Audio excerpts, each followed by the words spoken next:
Good evening and welcome to Scotland at 7. My name is Saoirse Healey. Tonight I'm joined in the studio by Olaf Stando. Olaf, how are you this evening? I'm very well, thank you. A busy day of news to digest for sure. Very busy. So we'll dive straight in. As always, we'll start with our Ukraine update. It's day 630 of the war. The Ukrainian President Volodymyr Zelensky has said greater losses inflicted on Russian forces near Avdiivka will make Russia's overall position worse in its conduct of the war.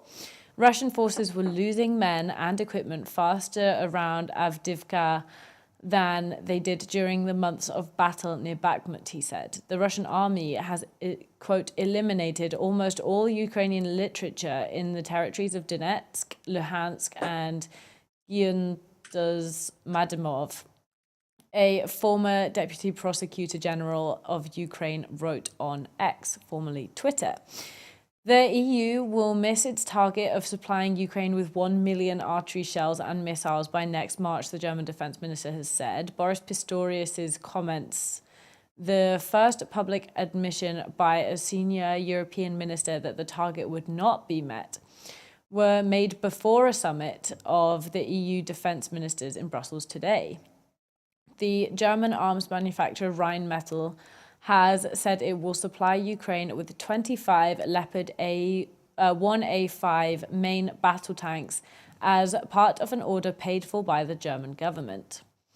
Ukrainian Prime Minister Denis Shmyhal has said that Ukraine and the UK have agreed to discounts on insurance against military risks for Ukrainian exports, including the Black Sea corridor. Russia has sentenced a man to 6 years in prison for vandalizing posters of Russian soldiers decorated as heroes for fighting in Ukraine, according to a report from the AFP. Ukrainian forces have secured a foothold on the east bank of the Dnipro River in southern Ukraine.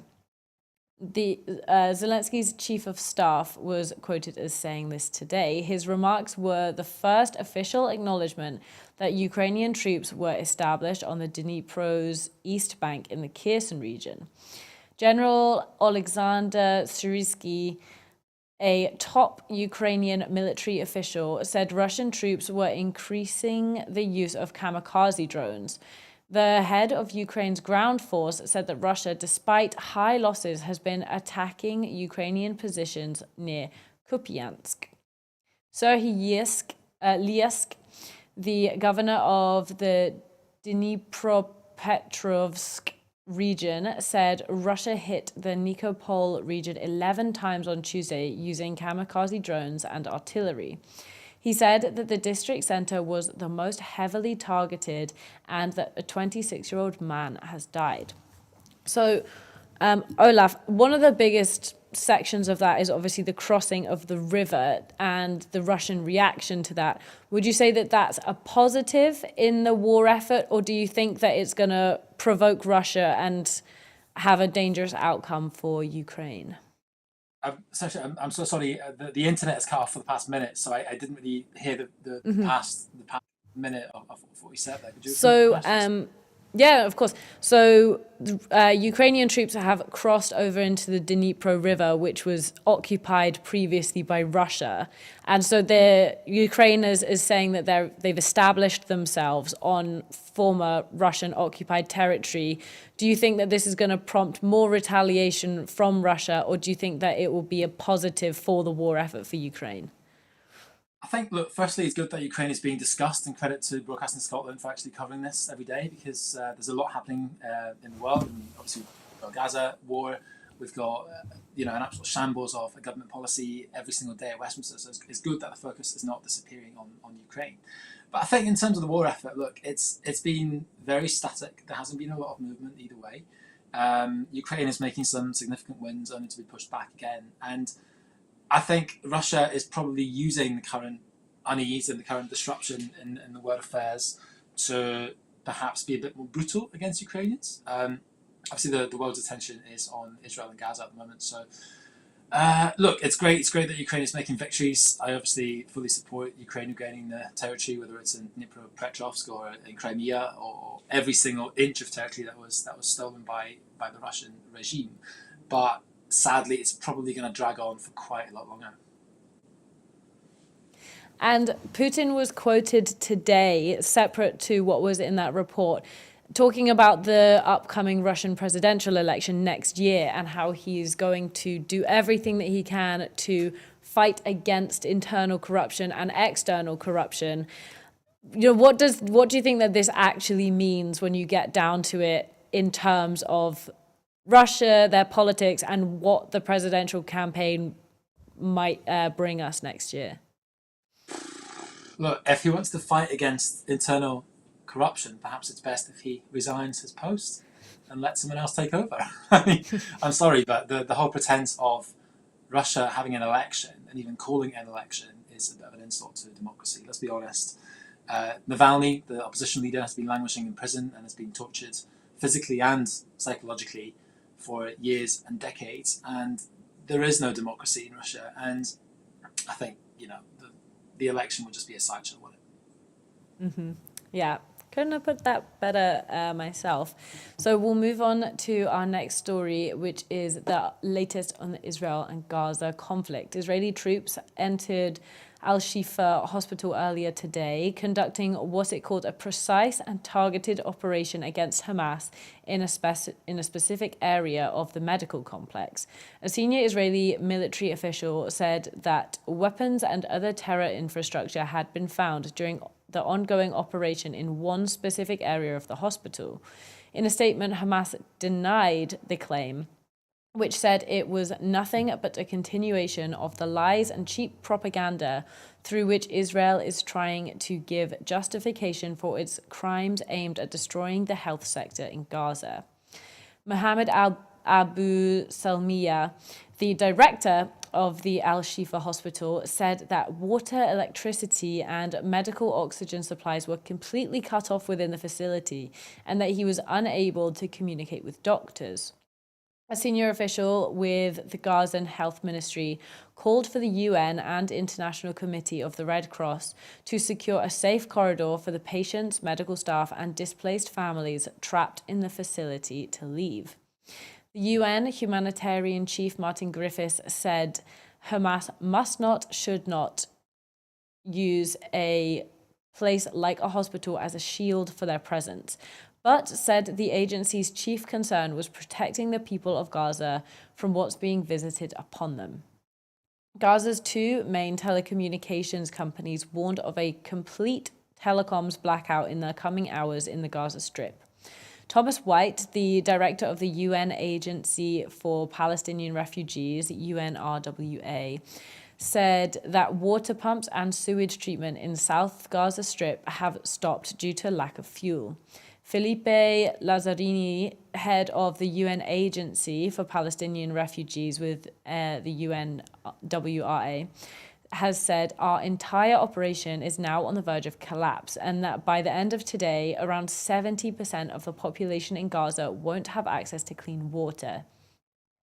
The UN Children's Agency said its top official visited children and their families in the Nasser hospital in Khan Yunis in the south of the territory. In a statement, UNICEF's executive director, Catherine Russell, said, "Inside the Strip, there is nowhere near safe for Gaza's 1 million children to return." Egypt's state-run Al-Qahira television station reported on Wednesday that the first fuel truck to enter the Gaza Strip since the war started on the 7th of October had crossed the Egyptian gate of the Rafah crossing. Is reported to be carrying 24,000 litres. Qatari mediators are seeking to negotiate a deal between Hamas and Israel that includes the release of about 50 civilian hostages from Gaza in exchange for a 3-day ceasefire. The deal would also involve Israel releasing some Palestinian women and children from Israeli jails and increase the amount of humanitarian aid allowed into Gaza. The friends and family of some of the 240 hostages believed to have been seized by Hamas on the 7th of October from inside Israel have begun the second day of their protest march from Tel Aviv to Jerusalem. Israel's Knesset has passed a law granting honorary citizenship to people killed by Hamas on the 7th of October who were not Israeli citizens at the time of their deaths.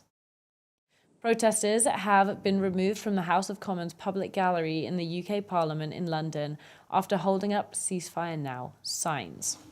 So, Olaf, my first question to you is all about Al Shifa Hospital.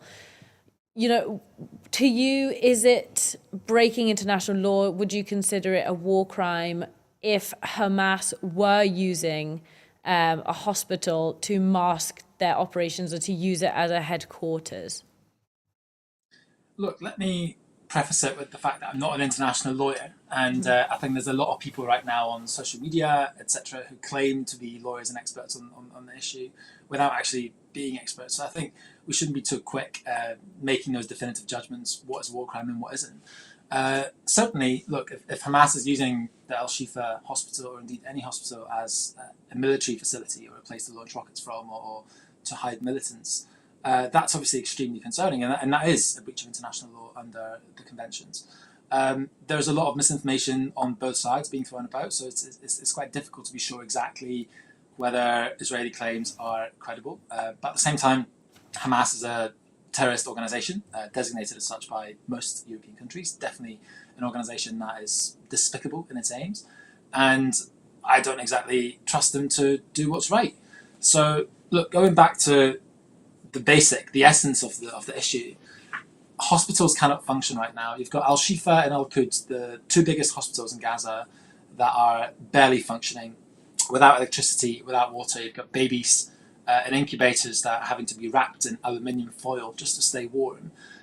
You've got thousands injured by the relentless airstrikes needing treatment and they cannot get it.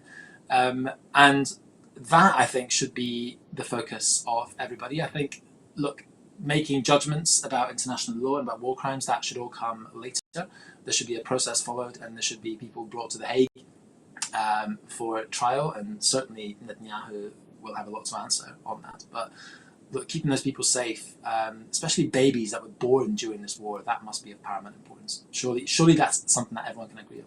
Everyone. Yeah, you would think so. So, next story, we're moving back to the UK. Rishi Sunak's key immigration policy has been dealt a blow after the UK Supreme Court rejected the government's plans to deport people seeking asylum to Rwanda.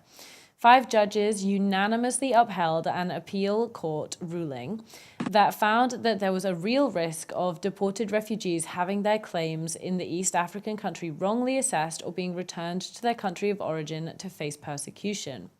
The ruling undermines one of the Prime Minister's key pledges to, quote, stop the boats.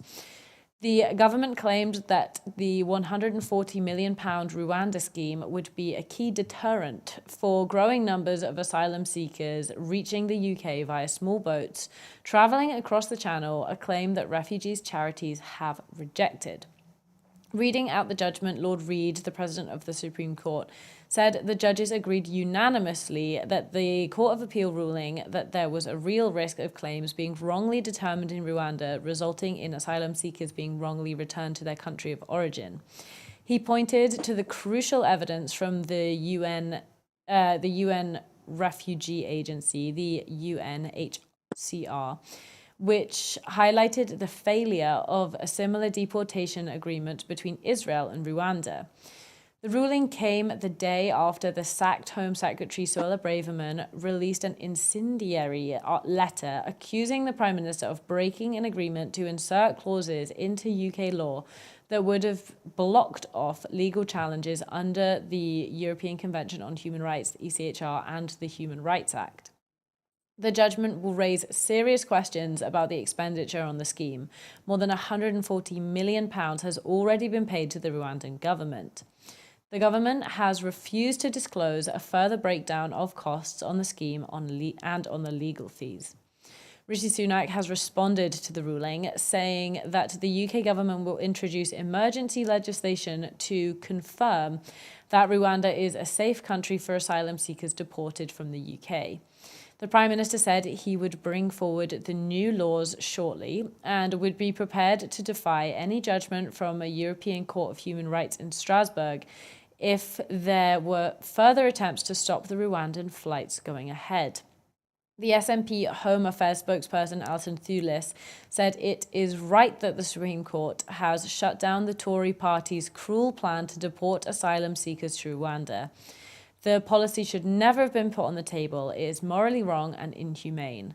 Under the Tories, there are rising numbers of people awaiting asylum decisions. Safe and legal routes have been closed down, and many Home Office staff are being left without the resources they need. Westminster have made it clear they couldn't care less about some of the most vulnerable people in the world. It's crucial that Scotland becomes an independent country in order to create our own migration system, which protects refugees and meets the needs of Scotland. So I guess one of the biggest themes there is there's a huge lack of empathy and understanding when it comes to Conservative Party policies towards immigration and towards refugees and asylum seekers. How important do you think that is going forward, that empathy and the rights of the individual is put at the forefront when making decisions on matters such as this? I mean, Sasha, the lack of empathy by the Tories is not news at all. It's been going on for the 13 years of this Tory government, and it's been going on for decades and decades. I mean, ever since Margaret Thatcher's government and well before that. You know, you've got this frenzy being whipped up in the absence of any credible policies and in the absence of any solutions to the cost of living crisis, to the real problems that people face. And the only thing that Tories have left is whipping up hatred against migrants. But even this is not working, right? Because from the start, they were being warned that this policy is unworkable, it's expensive, and it's just not gonna fly. And that's beside the point of it being completely immoral and abhorrent and an insult to our common humanity. But let's just unpick a little bit what the Supreme Court said there. Look, what the Supreme Court said is that basically the whole legal architecture that the UK government has signed up to, so that's ECHR, that's UN conventions, including the UN Convention on Torture, is the Human Rights Act, which is part of UK law. All of this legal architecture prevents the Rwanda deal from going ahead. So it's not even just the ECHR that the UK government would have to leave to actually implement it. It'd have to leave every single convention, essentially, that it signed up to, essentially putting the UK in the very venerable company of Russia and Belarus, not least. But surely the UK government knew it as well, right? Surely the UK government's legal advisors must have known that this is not going to fly, which actually shows how deeply irresponsible they are, having spent hundreds of millions of pounds, having whipped up a lot of hatred and hate crime against migrants, and good, not a single plane will most likely depart to Rwanda before the general election. I really hope that's the case. Obviously, Rishi Sunak said that he's going to table emergency legislation and he might overrule ECHR. I suspect that's going to be difficult to do because there'll be a lot of legal challenges, and in the end, just like this one, they'll be upheld. I don't see how the UK Parliament unilaterally submitting emergency legislation to basically say that Rwanda is safe is going to go against the very serious, unanimous legal judgment that was passed today. Essentially, what the Supreme Court said is that you cannot guarantee that Rwanda wouldn't send someone who's a genuine refugee back to the country of origin. That is definitely a breach of the Refugee Convention. The whole point of being a refugee and escaping a country where you face persecution or war is to seek safety. Now, if Rwanda would send those people back to their country of origin, that's obviously a huge breach of their rights and of international law and of human rights. So, look, in essence, this is just a deeply desperate ploy by the Tory government that's out of time, out of ideas, and resort to the cheapest brand of racism and xenophobia, stirring up hatred against people that have escaped the abhorrent wars that actually the British government often helped to start and stir up, just like in Libya or Syria, for example. It is just, I mean, look, it's sickening, isn't it? And Alison Thulis is completely right. Mm-hmm. And just quickly, what did you make of Suella Braverman's letters and the claims that she made in the kind of open letter that she wrote to Rishi Sunak yesterday?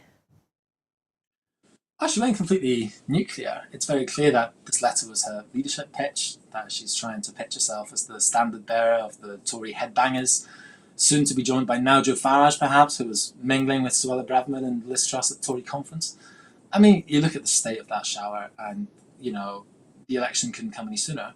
Obviously, the general election isn't going to save people in Scotland. We're going to get a pale imitation. We're going to get a replica of the Tory government in the shape of Keir Starmer. So obviously the best way to decide on our affairs and to get a decent government is to become an independent country. But if you look at Suella Braverman, she completely went off the rails, nuclear. She knows that Rishi Sunak has no authority. She knows that Rishi Sunak is on borrowed time. And, what she's doing is obviously a pathetic way to grab attention. But I'm not going to devolve on the inner psychodrama of the Tory party. I've let them just destroy themselves to shreds. Uh-huh. So we'll move on to our next story. At least one shadow minister is planning to defy Sir Keir Starmer's orders and vote for a ceasefire in Gaza, with the Labour leader facing potentially one of his biggest ever rebellions over the issue. Naz Shah, the MP for Bradford West and a junior shadow Home Office minister, said she intended to vote for the SNP's amendment to the King's speech calling for a ceasefire, even though doing so will result in her being sacked. Shah is expected to be one of several frontbenchers to back the SNP amendment on Wednesday, in a show of defiance against the Labour leadership's refusal to call for an outright ceasefire in the Israel-Hamas conflict. Starmer has faced ever-growing backlash over his position on the Israel-Hamas conflict since he gave an interview last month in which he appeared to suggest Israel had the right to withhold water and power from civilians in Gaza. Labour is bringing in its own amendment to the King's speech, which criticises aspects of Israeli military action but does not use the word ceasefire. Party officials hope MPs will vote for their Labour amendment but adhere to the Bain principle and abstain on the SNP one. During a biannual meeting today, the First Minister and Scottish Trades Unions Congress, the STUC, jointly addressed their voices to the calls for an immediate ceasefire in Gaza and Israel. The meeting was an opportunity for the Scottish Government and the STUC to reiterate solidarity with the Jewish and Muslim communities in Scotland and commit to working in collaboration to ensure that anti-Semitism, Islamophobia or any form of hatred or prejudice has no place in Scotland. First Minister Hamza Yousaf said, "We unequivocally condemn the terrorist atrocities committed by Hamas almost 6 weeks ago and call for all hostages to be immediately, unconditionally and safely released." What we're witnessing in Gaza is a humanitarian disaster. More than 11,000 men, women and children have lost their lives and almost 1.6 million have been displaced. The people of Gaza are in desperate need of water, shelter, food and safety. We must stand together and united, join with the international organizations and aid agencies like the United Nations and the World Health Organization, and continue to lend Scotland's voice to the growing international calls for an urgent ceasefire. The STUC General Secretary Ros Foyer said the STUC is unequivocal. There must be an immediate ceasefire. We reiterate our utter condemnation of Hamas attack on innocent Israeli citizens and call for the release of all hostages without delay. However, as there can be no historical justification for such acts, neither is there any justification for the indiscriminate killing of innocents who are subject to terrorism and barbarism whilst the world looks on. So what's your opinions at the moment on this kind of battle for the amendments and Labour saying that, they will fire any Labour frontbencher from the shadow cabinet who go for this SNP amendment? What's your opinions on that?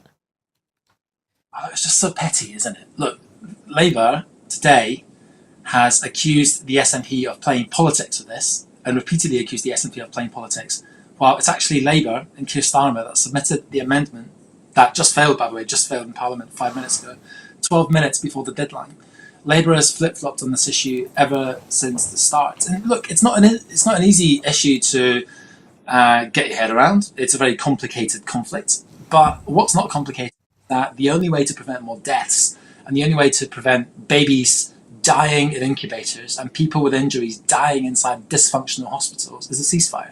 And that's, I think, the most basic humanitarian argument that everybody can agree on. And yet Labour, under Keir Starmer, is so spineless to call for what's right and call, by the way, for what's not a radical position. A ceasefire is being argued for by the UN Secretary General, by every single UN humanitarian agency, by every single major human rights charity, by Save the Children, by Oxfam, by the Irish, Spanish, Scottish governments, by so many, by 75% of the British public.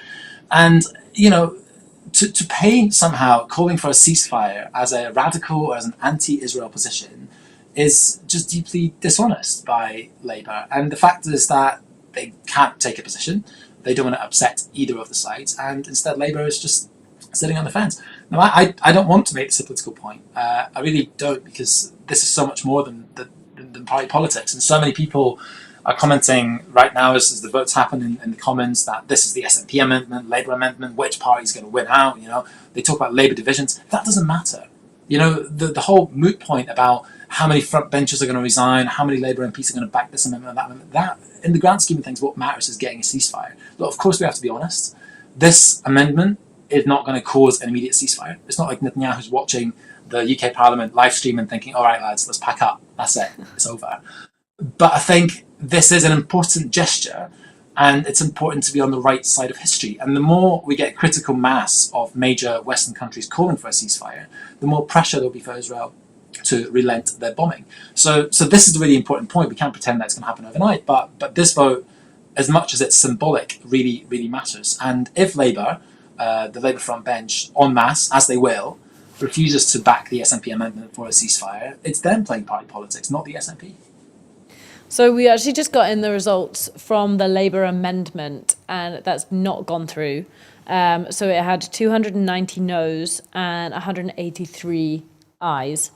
So that's done. And the SNP one is ongoing, and we should have the results soon. So if we get them in whilst the show is on, we will bring them straight to you. So our next story, the UK's inflation figures. The annual inflation rate has fallen sharply from 6.7% to 4.6% in October. On the back of cheaper gas and electricity, its lowest level for 2 years, marking the steepest single-month decline in the Consumer Price Index, CPI, since 1992. The decline does not mean that prices are going to go down, only that they are rising less rapidly. Nevertheless, the reading is expected to ease fears that the Bank of England will increase interest rates again this year, despite being more than twice its 2% target. Suren Thriyu, the economics director at the Institute of Chartered Accountants in England and Wales, said that while the figures suggested that the UK has turned a corner in its battle against soaring inflation, quote, this owes more to the downward pressure on prices from falling energy costs and rising interest rates than any government action. At the heart of October's decline in CPI was the 23% year-on-year cut in energy price cap for the typical annual gas and electricity bill from £2,500 last October to £1,923 for the same month this year.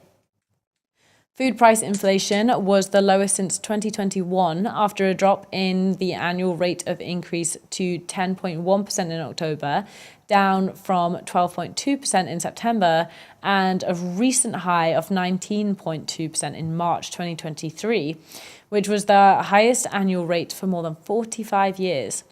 A comparison with other leading economies shows that the UK inflation remained one of the highest. In the US, the CPI declined from 3.7% to 3.2% in October, while in France it fell to 4.5% and in Germany to 3%. The SNP's economy spokesperson, Drew Hendry, said the news that inflation has dropped is welcome after it remained so high for so long, but people will continue to feel the effects of sky-high costs for some time. It's misleading for the UK government to try to take credit and beyond crass for Rishi Sunak to claim a victory as millions continue to struggle through Westminster's cost of living crisis. Mortgages, rent, food prices, energy bills, and other basics like home and car insurance remain stubbornly high. That is why the Chancellor must use next week's autumn budget to bring in the cost of living support, including bringing back the £400 energy rebate and mortgage tax relief, and taking action on high food prices. If the Westminster government refuses to act, then it must devolve the key powers to Scotland. Scotland should not have to pay the price of bad decisions made by Westminster governments we don't vote for. Inflation is still higher in the UK than it is in the US and the Eurozone as a result of Westminster's economic incompetence. So, Olaf, Rishi Sunak is taking this as his own win, but as you just heard from that report, it's basically got nothing to do with him. What's your opinions on Rishi Sunak taking this as a positive for himself? I tell you what, picture Rishi Sunak's government and his cabinet standing on a street as it's getting dark and looking at the street lights just happening to come on as dusk comes in. It's a bit like that than taking credit for inflation. It's a bit like watching tide come in and saying, "Oh, we did it." It's pretty pathetic, isn't it? It's I think the stat to remember is not that inflation fell to 4.7%, which is still among the highest in Europe, as you correctly pointed out. In Spain, it's 3.5%. In France, I think it's 4%. And it's been consistently lower in those countries throughout the year. The stat to remember is that throughout the past 2 years, food prices have risen by 16%, and the prices of basics like pasta, like tomato sauce, like potatoes, like rice, the staples that are affecting the poorest people the most, have increased a lot more than 16%. And food bills have increased by 28%. Now, that food bills figure is particularly concerning because actually what this means is less money in people's pockets, and Brexit red tape has been contributing to this a lot. We've seen obviously shortages in supermarkets, we've seen queues at borders, a lot of the extra checks and bureaucracy caused by Brexit has been increasing prices. But 4.6 of inflation right now doesn't mean that people get to keep more money in their pockets. It just means that they're losing their money at a slower rate. And of course, the most important thing to watch out for is whether the wages are keeping up with inflation. In the UK, we've had the biggest wage squeeze, I think, for decades. Last year, there was a report which showed that for 20 years on average, a worker hasn't gotten any richer when adjusted for inflation. Now, I think right now, real wages are rising slightly, but that still doesn't make up for 20 years of stagnating wages and 13 years of austerity on top of that cherry on top Brexit, which has caused so much damage to people's livelihoods. Yeah, so when you lay it all out, it's pretty bleak when you look at it. But that's what it is at the moment. So we'll move swiftly on to our next story. The SSE plans to grow its investment in clean energy by 14% to £20.5 billion for its current budget after reporting better than expected profits in the first half of the financial year. The Perth-based utility company told investors that it will add an extra £2.5 billion to its spending plan for the 5 years to the 2023 to 24 financial year, most of which will be used to invest in renewable energy and upgrading the UK's energy grids. SSE's chief executive, Alistair Phillips-Davies, said the company was prepared to accelerate its green ambitions because it had increased confidence in its future earnings. The company reported pre-tax profits of £565.2 million for the first half of the year, up by 1% from the same month last year. The SSE set out plans earlier this year to invest £40 billion in clean energy over the next 10 years after almost doubling its full year annual profits compared to the year before. Phillips-Davies said the company's earnings were likely to keep growing because of the, quote, enduring broad political consensus behind the need to build the electricity infrastructure required for net zero. He added, There remains strong underlying political consensus on the big drivers of energy security and decarbonisation, accelerating renewables, network investment, and flexible power generation, and these are the growth engines powering SSE. SSE's renewable energy portfolio earned adjusted profits of almost £87 million for the first half of the year, up from £15 million in the same month of last year. I mean, Olaf, to go from talking about the cost of living crisis to talk about the millions and millions of pounds that SSE and all the energy companies have been making is definitely a little eye-watering. But what do you think is the impact of this? How positive do you think it will be for the renewable energies industry? And, do you think Scotland will see any of this, or do you think it will go straight down south? Look, first of all, congratulations to the bosses that once again lined their pockets with huge profits, and the companies that are raking in billions where most people are freezing in the cold. Congratulations to them. I hope they're happy. But look, on a serious note, Scotland is blessed with these remarkable energy resources, right? Scotland has an abundance of wind energy, which basically means that we're a crazy windy country. You have to go outside and feel it. But we have these extortionately high bills and an extortionately high amount of people living in fuel poverty with all this bounty of renewable energy. Look, any extra investment in renewable energy is great. And obviously it's welcome that SSE is investing extra. Now, in my opinion, I don't think that money should be going for making corporate profits. I think it'd be better to have a national energy company, a publicly owned energy company, obviously something that the SNP conferences repeatedly voted for. The Scottish Government is constrained as to the extent to which it can develop that policy, but that's one of the reasons why we need to have independence and actually get that energy security by becoming an independent energy superpower in Europe. I think, look, the first step to make our houses warmer in these cold and dark days is to actually reduce the need for heating them as much, right? I think the UK has among the worst insulated homes in the whole of Europe. I think it's something that we're not talking about enough. Obviously, we need more renewable energy for all sorts of reasons, powering our homes and industrial capacity. But we need to make our homes a lot more energy efficient. We need to insulate them better. We need to draft-proof them better. There should be district heating systems that are a lot more prevalent than they are right now. And in the end, I think we should also look at bringing electricity generation down to the more community level. What Scandinavian countries in particular are doing very well, but also countries like Germany, because of their decentralized local government structures, they can set up municipal local energy companies, which essentially put energy in the control of local people. A lot of the time, the profits go straight back into local communities to be reinvested into public services or into further infrastructure. Our energy system in the UK is extremely centralized, and I think the fact that we rely on these massive corporate monoliths making those huge profits, and then we're having to thank them for extra investment. That's kind of a symptom of a broken energy system that we've got. We should change it. That's really interesting. I'd not heard about that Scandi model, so that's super interesting. So we're gonna stay on the same kind of theme in a new report.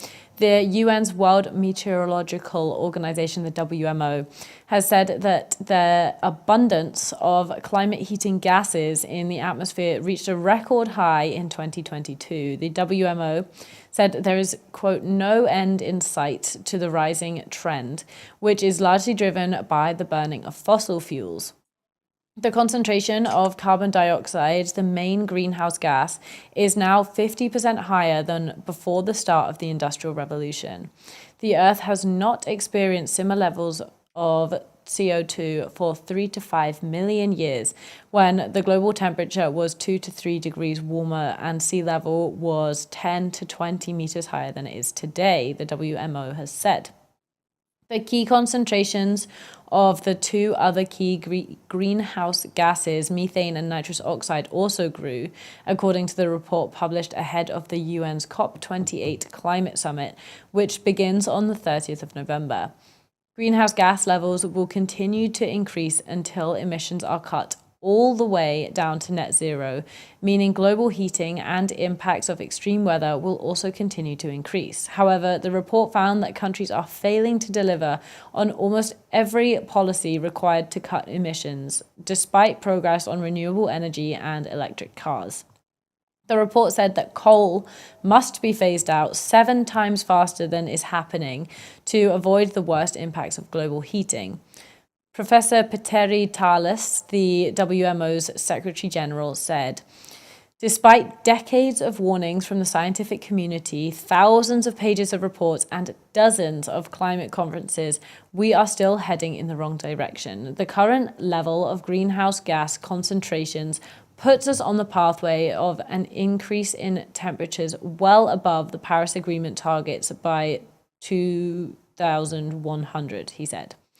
The WMO report found that the heating effect of the greenhouse gases in the atmosphere rose by 50% between 1990 and 2022, with CO2 accounting for about 80% of this increase. Levels of methane rose again in 2022, and scientists are concerned that a recent acceleration of methane emissions may be driven by the effect of global heating on wetlands, producing the potential feedback effect. The increase in nitrous oxide levels in 2022 was the highest ever recorded.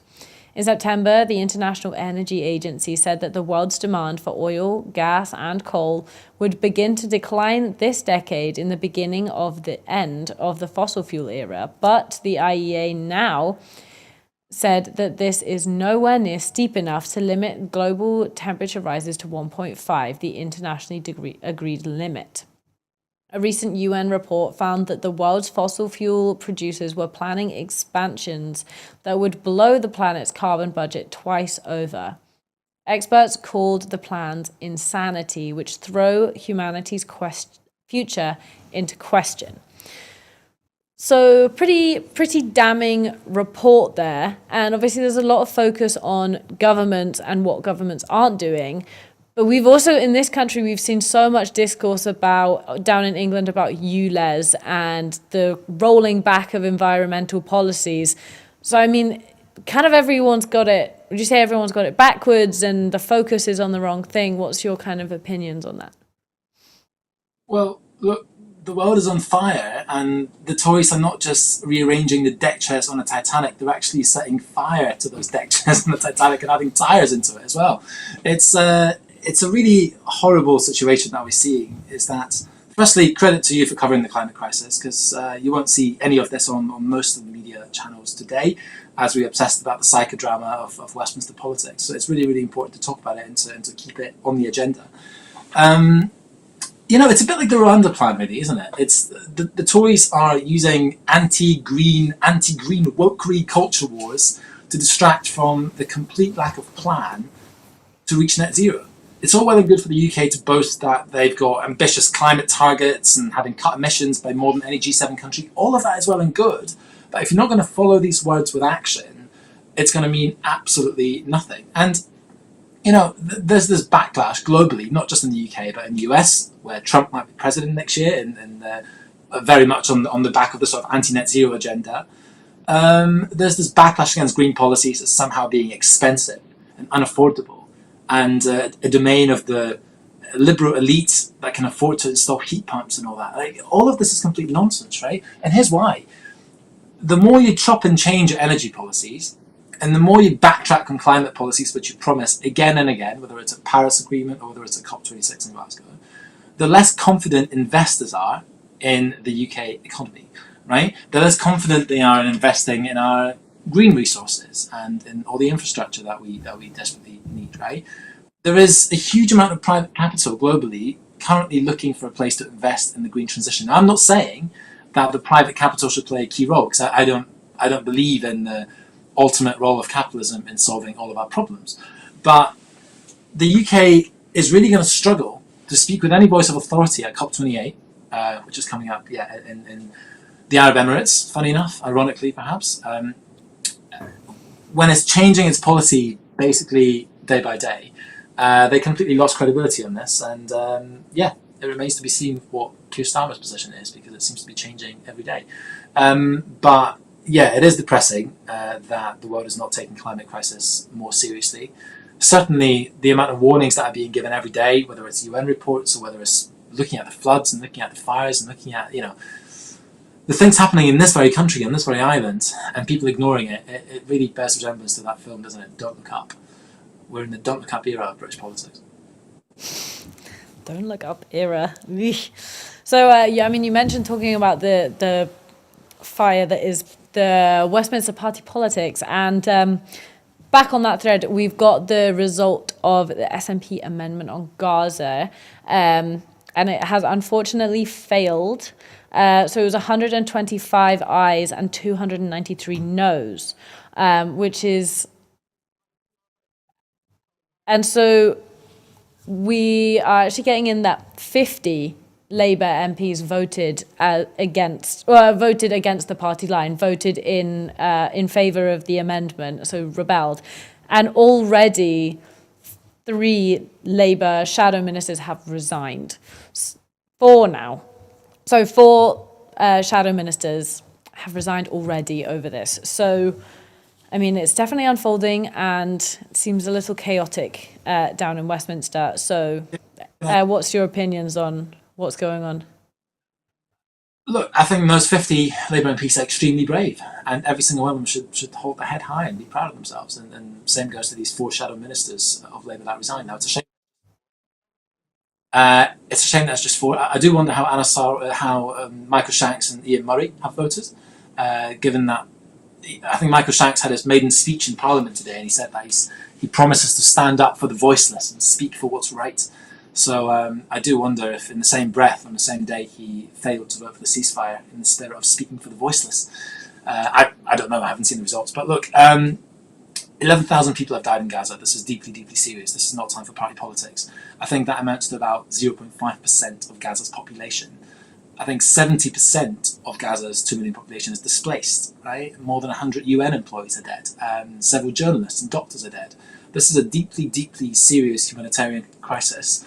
And to play party politics over a ceasefire and to fire ministers for voting with a conscience and to, for Labour whips to go round and ruin the careers of Labour MPs that were simply brave enough to speak for what's right, it's really a sad reflection of British politics. But look, all credit to the SNP group and to all those people that supported the SNP amendment. Again, it's not about the SNP, it's not party politics, it's about calling for what's right.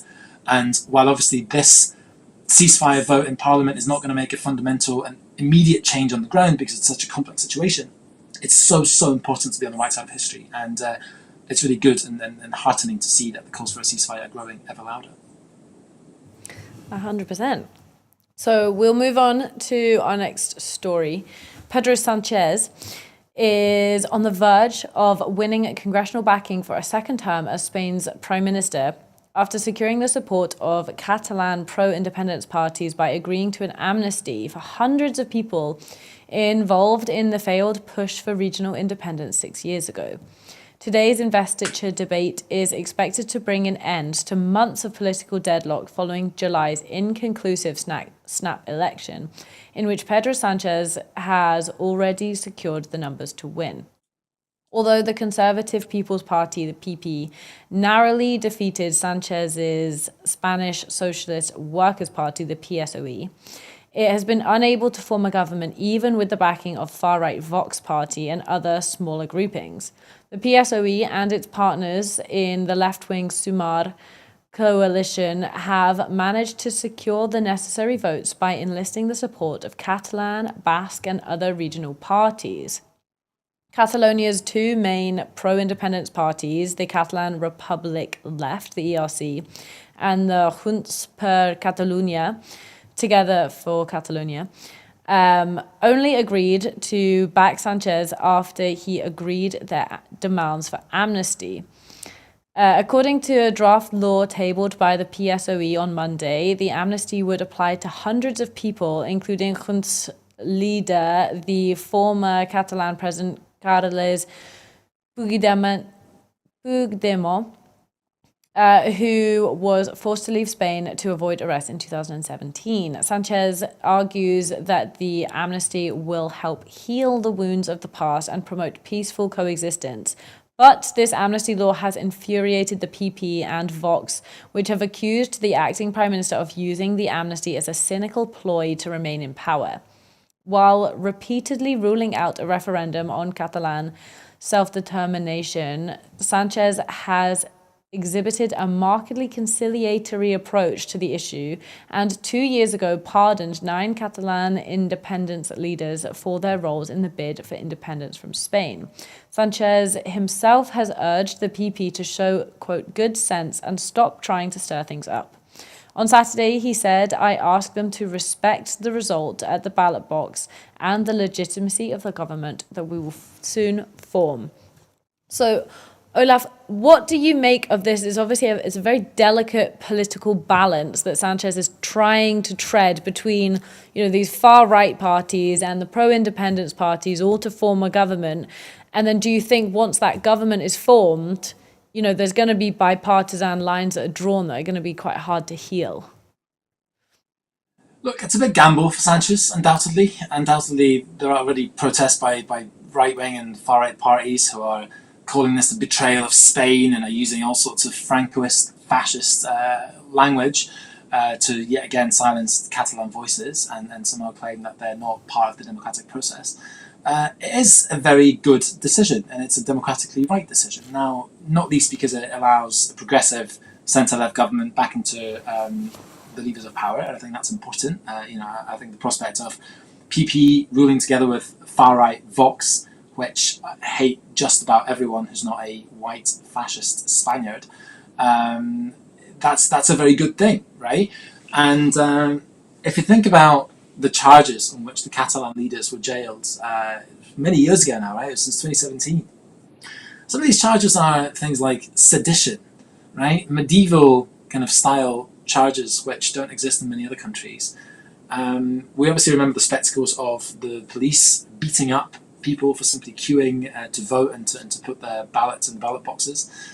But of course, there has to be a proper negotiated process to get to a referendum in Catalonia, and I don't know what the levels of demand among Catalans are at the moment for the referendum, but it's clear that there should be a political negotiation, a political process between the democratically elected Catalan leaders, who the people of Catalonia put them there, the people of Catalonia voted for them to be in parliament, and the Spanish government. They have to be grown-ups around the table and talk it out and see how they can get to a political solution by talking and not by banning and imposing these kind of draconian legal barriers and putting people in jail and forcing the former Catalan president Puigdemont into exile in Brussels.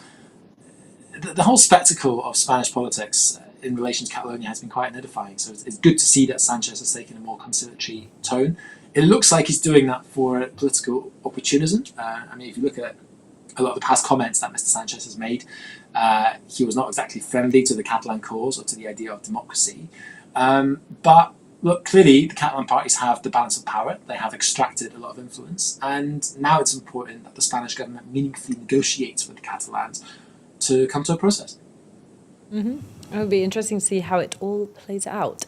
So we'll move on to our final story of the night. More than £6.5 million has been allocated to support this culture sector in 2023 to 24, the Culture Secretary Angus Robertson has announced. The money will support screen, festivals and community projects, and it will also fund public sector pay policy uplifts. The £6.68 million announced today comprises of £1.5 million to the Culture Collective programme via Creative Scotland, £2 million to Screen Scotland, also via Creative Scotland, £250,000 to Platform for Creative Excellence via Creative Scotland, £130,000 to the National Performing Companies Touring Fund, £2.8 million to fund public sector pay policy uplifts. Mr. Robertson said, cultural activity is hugely important and we value the significant positive impact it makes on the lives of people across Scotland. We recognise that cultural organisations are facing considerable challenges at present. This funding will benefit individuals and communities across Scotland through our support to programmes like Culture Collective and demonstrates our continued investment in screen and festivals.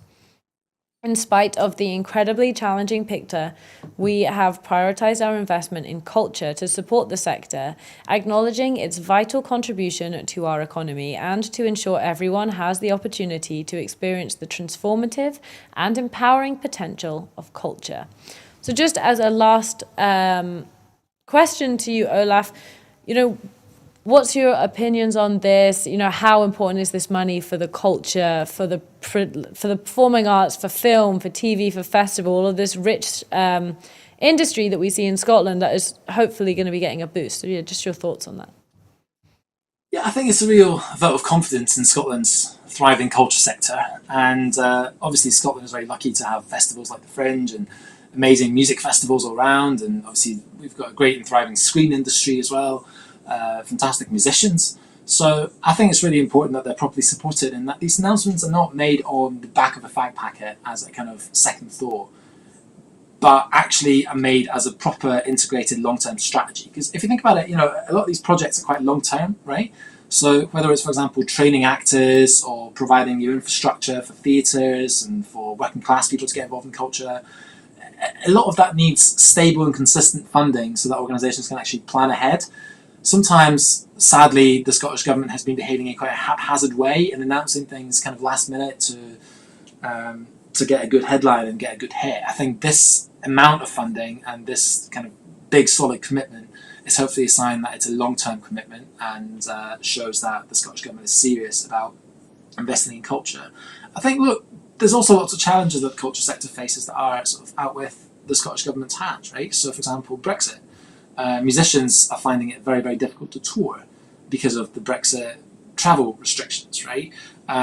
Performers coming to things like the Fringe, for example, or touring in Scotland, are finding it very, very difficult to get a visa and to come. So, Brexit undeniably is making life extremely difficult. COVID obviously massively exacerbated the pain that artists have been facing.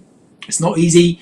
I think, I'm not an arts expert, but I think looking at it from the outside, the arts sector is probably at its very low point with that combination of COVID and Brexit and the cost of living crisis, meaning that people have less money perhaps to spend on the arts, which makes it all the more important for the government to actually properly support the sector. And actually, you think about particularly supporting smaller initiatives, community-based initiatives, working class people getting into the arts. That is, I think, so important because, of course, the big organisations like the Fringe, like the National Galleries, like the big festivals, they need the stability and the funding. But I think particularly the small, often volunteer-led organisations and projects that are being decimated by UK austerity, it's them that need the helping hand the most, and I really hope that they get a fair share of funding. Yeah, 100%. And the culture sector is just so key to Scotland and to a flourishing culture. So that's it for this evening. Thank you so much, Olaf. Thank you for joining me this evening. I hope you've enjoyed yourself. Thank you so much, Saoirse. It was great. Thank you.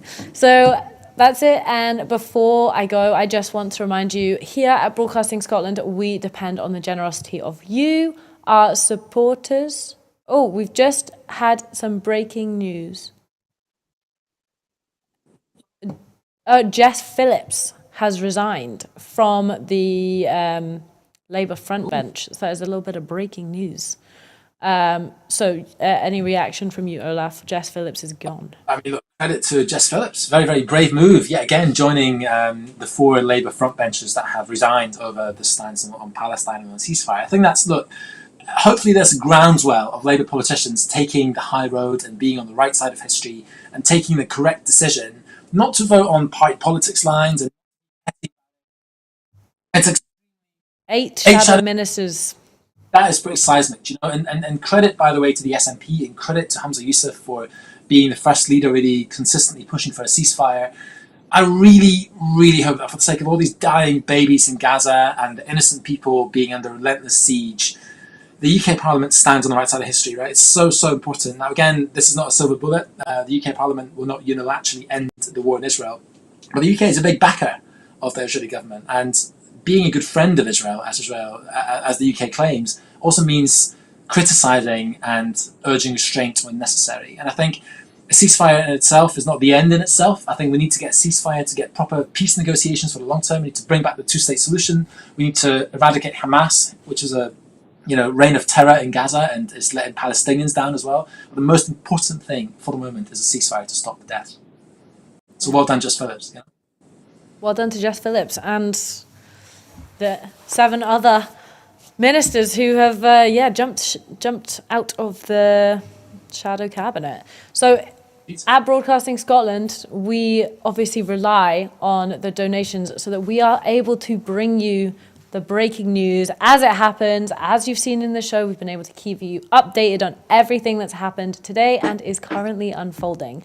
Our programmes will always be free to view. However, if you can afford £5 a month, please consider becoming a Broadcasting Scotland supporter. Our need to reach our £30,000 target is still really pressing. We've currently raised over £20,800. However, the need to raise the remaining amount is still super urgent. So please, if you can, subscribe, share our channel. Good night. Thank you for watching.